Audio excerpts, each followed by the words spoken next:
Hello दोस्तों, स्वागत है आपका आपके YouTube channel all exam GK में। दोस्तों, आज हम टॉप क्वेश्चन को लेकर आए हैं जो आपके आने वाले एग्जामिनेशन में हेल्पफुल साबित होंगे। तो दोस्तों, इस वीडियो को आप पूर्ण ज़रूर देखिएगा, क्योंकि ये वीडियो को आप पूर्ण जब तक नहीं देखिएगा तब तक आपको सारे प्रश्नों के विषय में जानकारी प्राप्त नहीं हो पाएगी। तो इस वीडियो को पूर्ण ज़रूर देखिए, और यदि आपको ये वीडियो पसंद आए तो इसे लाइक ज़रूर कर दीजिए, और पसंद नहीं आए तो इसे डिसलाइक भी कर दीजिएगा। और यदि हमारे चैनल पर जो नए हैं वे हमारे चैनल को सब्सक्राइब ज़रूर कर लें, क्योंकि मैं प्रतिदिन इसी तरह के टॉप क्वेश्चन को लेके आता हूँ। तो चलिए दोस्तों, शुरू करते हैं। तो हमारा पहला प्रश्न है, अजंता कलाकृतियाँ किससे संबंधित है? तो इसका आंसर होगा गुप्त काल से। अब बात गुप्त काल की आई है तो मैं गुप्त काल से संबंधित कुछ पॉइंट्स बता दूं कि गुप्त वंश का संस्थापक श्री गुप्त था। गुप्त वंश का महान शासक चंद्रगुप्त प्रथम था, जिन्होंने गुप्त संवत की शुरुआत की 319 से 320 के बीच। इसके बाद चंद्रगुप्त प्रथम का उत्तराधिकारी समुद्रगुप्त हुआ, जिसे भारत का नेपोलियन भी कहा जाता है।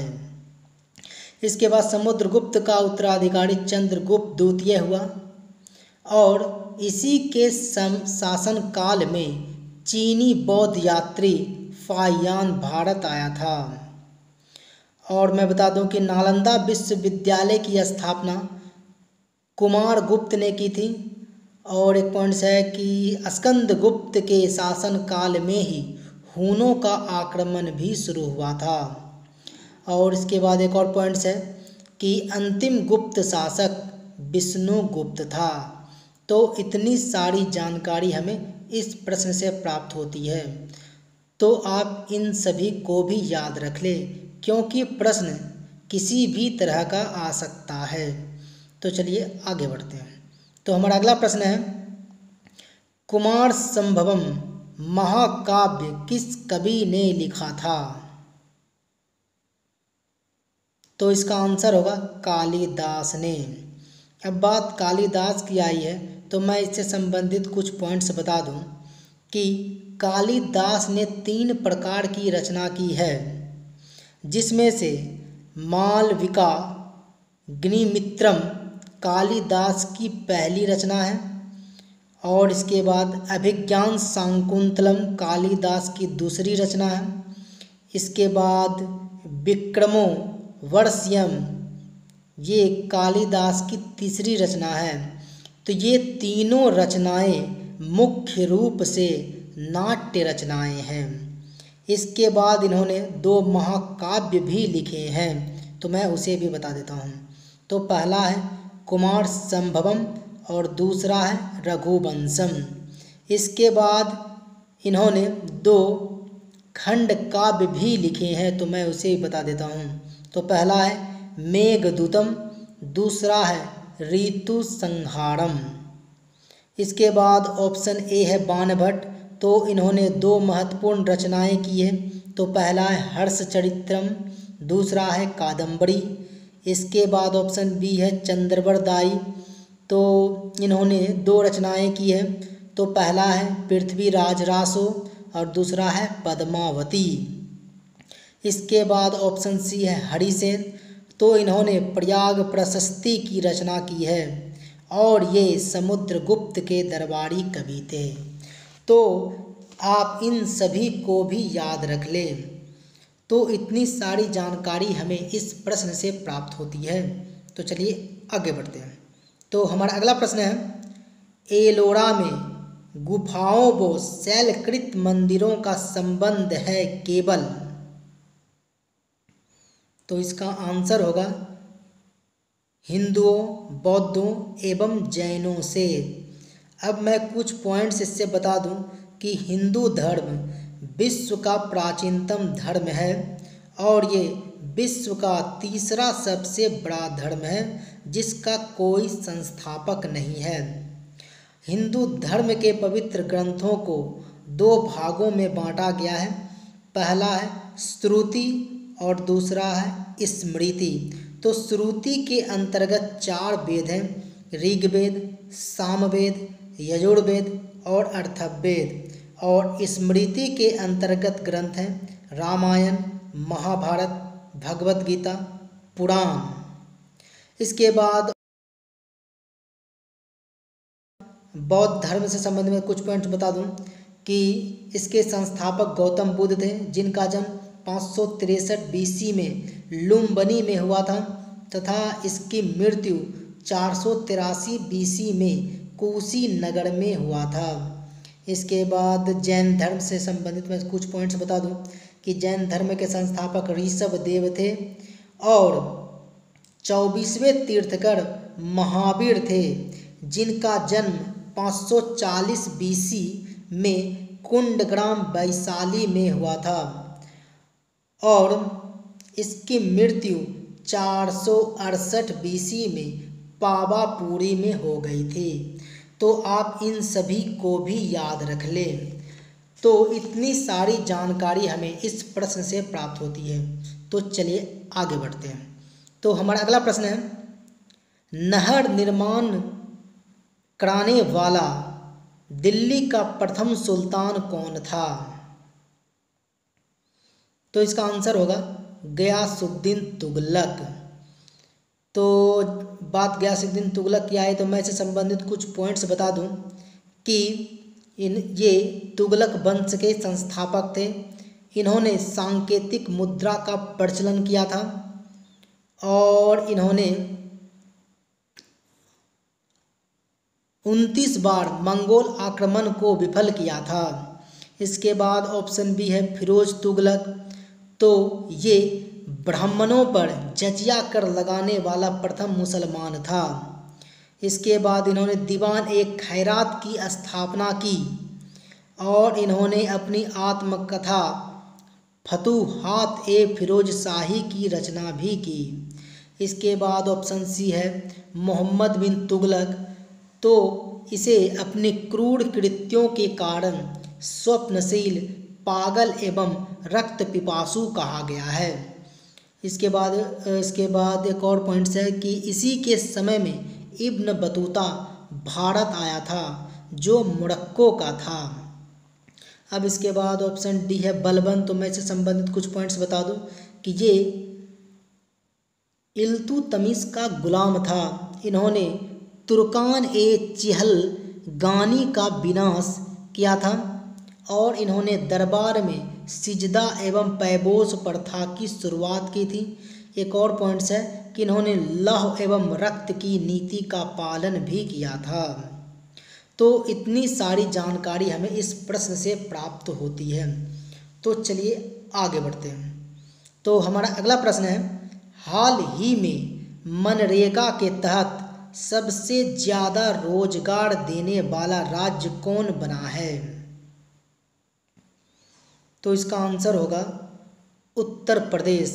अब बात उत्तर प्रदेश की आई है तो मैं इससे संबंधित कुछ पॉइंट्स बता दूं कि हाल ही में अंतर्राष्ट्रीय बाल श्रम निषेध दिवस पर उत्तर प्रदेश सरकार ने बाल श्रमिक विद्या योजना की शुरुआत की है।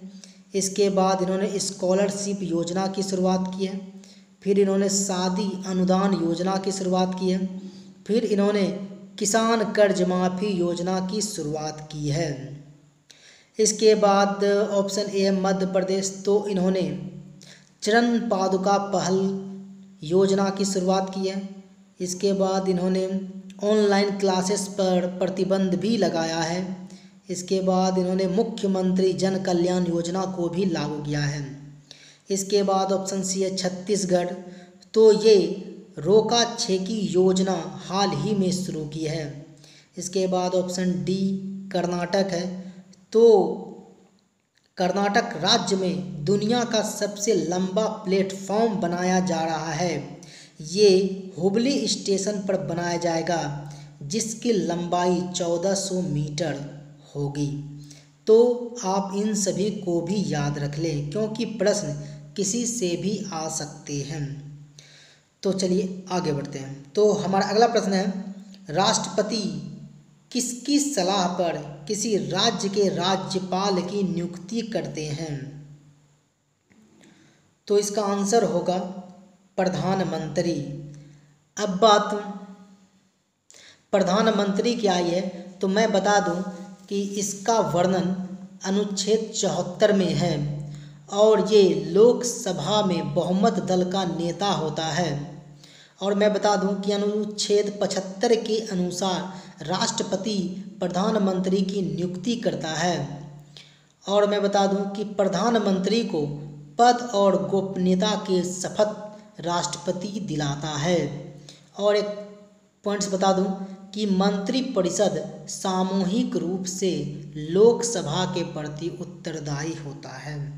इसके बाद ऑप्शन ए है मुख्यमंत्री। तो मैं इससे संबंधित कुछ पॉइंट्स बता दूं कि इसकी नियुक्ति राज्यपाल के द्वारा होती है।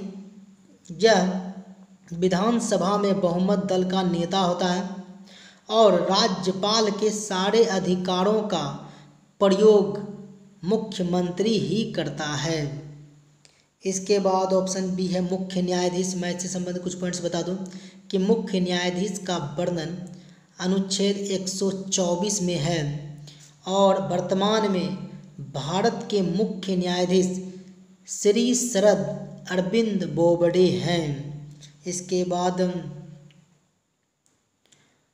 ऑप्शन डी उपराष्ट्रपति है, तो इसे राज्यसभा का पदेन सभापति कहा जाता है। और अभी वर्तमान में भारत के उपराष्ट्रपति एम वेंकैया नायडू है, तो आप इसे भी याद रख लें। तो इतनी सारी जानकारी हमें इस प्रश्न से प्राप्त होती है। तो चलिए आगे बढ़ते हैं। तो हमारा अगला प्रश्न है, राज्यपाल का मुख्य सलाहकार कौन होता है? तो इसका आंसर होगा मुख्यमंत्री। तो चलिए आगे बढ़ते हैं। तो हमारा अगला प्रश्न है, किसको समाप्त किया जा सकता है पर भंग नहीं? तो इसका आंसर होगा विधान परिषद।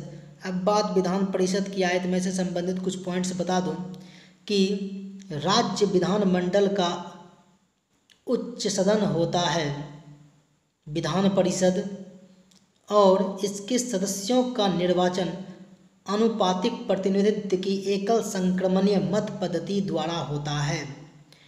और विधान परिषद के सदस्यों के नियुक्ति के लिए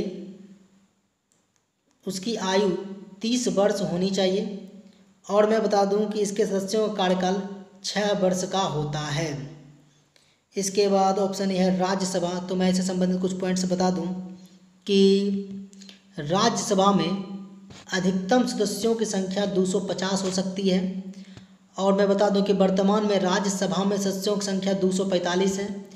इनमें से 12 सदस्यों को राष्ट्रपति चुनते हैं जो साहित्य कला विज्ञान में ख्याति प्राप्त किए हुए रहते हैं और शेष 233 सदस्य संघ की इकाई का प्रतिनिधित्व करते हैं। और मैं बता दूं कि उपराष्ट्रपति राज्यसभा का पदेन सभापति होता है। इसके बाद ऑप्शन बी है नगर पालिका। तो इसका वर्णन अनुच्छेद 243 में है। इसके बाद ऑप्शन सी है ग्राम पंचायत। तो मैं बता दूं इसका वर्णन अनुच्छेद 243 के बी में है। तो इतनी सारी जानकारी हमें इस प्रश्न से प्राप्त होती है। तो चलिए आगे बढ़ते हैं। तो हमारा अगला प्रश्न है, भारत का सबसे बड़ा व्यापारिक बैंक कौन है? तो इसका आंसर होगा SBI।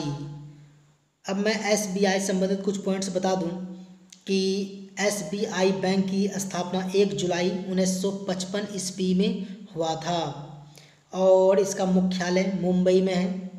और अभी इसके CEO रजनीश कुमार हैं। इसके बाद ऑप्शन ए नाबार्ड है। तो मैं बता दूं कि नाबार्ड की स्थापना 12 जुलाई 1982 ईस्वी को हुआ था और इसका मुख्यालय मुंबई में है और वर्तमान में इसके CEO हर्ष कुमार भनवाला है। इसके बाद ऑप्शन सी है ICICI बैंक। तो मैं बता दूं कि इसकी स्थापना जून 1994 ईस्वी में हुआ था और इसका मुख्यालय मुंबई में है। और अभी इसके CEO संदीप बख्शी हैं। इसके बाद ऑप्शन डी है UBI। तो मैं बता दूं कि यूनियन बैंक ऑफ इंडिया की स्थापना 11 नवंबर 1919 में हुआ था और इसका मुख्यालय मुंबई में है और अभी वर्तमान में इसके CEO राजकिरण राय जी हैं। तो इतनी सारी जानकारी हमें इस प्रश्न से प्राप्त होती है, तो आप इन सभी को भी याद रख लें। दोस्तों यदि आपको हमारा वीडियो पसंद आ रहा है तो इसे लाइक कर दें, दोस्तों में शेयर कर दें और जो हमारे चैनल पर नए हैं वे हमारे चैनल को सब्सक्राइब करके बेल आइकन को प्रेस जरूर कर दें, क्योंकि मैं प्रतिदिन इसी तरह के टॉप क्वेश्चन को लेके आता हूँ। तो चलिए आगे बढ़ते हैं। तो हमारा अगला प्रश्न है, अफ्रीका की मूलभूत जनजाति पिग्मी किस नदी घाटी में पाई जाती है? तो इसका आंसर होगा कांगो। अब बात जनजाति की आई है तो मैं विश्व की कुछ प्रमुख जनजाति का नाम बता देता हूँ। जैसे माओरी जनजाति न्यूजीलैंड में पाई जाती है, रेड इंडियन उत्तरी अमेरिका कनाडा की जनजाति है, खिड़गिज मध्य एशिया की जनजाति है, एस्किमो ग्रीनलैंड कनाडा की जनजाति है, निग्रो मध्य अफ्रीका की जनजाति है, यूकाधीर साइबेरिया की जनजाति है, आइनू जापान की जनजाति है, बुशमैन कालाहारी बोत्सवाना की जनजाति है, पिग्मीज कांगो बेसिन की जनजाति है, पपुआन्स न्यू गिनी की जनजाति है। तो आप इन सभी को भी याद रख लें। तो दोस्तों आज हम इतनी सारे प्रश्नों के विषय में जानकारी प्राप्त किए हैं। तो दोस्तों यदि आपको हमारा वीडियो पसंद आया हो तो इसे लाइक कर दें, दोस्तों में शेयर कर दें और जो हमारे चैनल पर नए हैं वे हमारे चैनल को सब्सक्राइब करके बेल आइकन को प्रेस जरूर कर दें, क्योंकि मैं प्रतिदिन इसी तरह के टॉप क्वेश्चन को लेके आता हूँ। तो दोस्तों इस वीडियो में फ़िलहाल इतना ही, मिलते हैं अगले वीडियो में, तब तक के लिए गुड बाय, आपका दिन शुभ हो।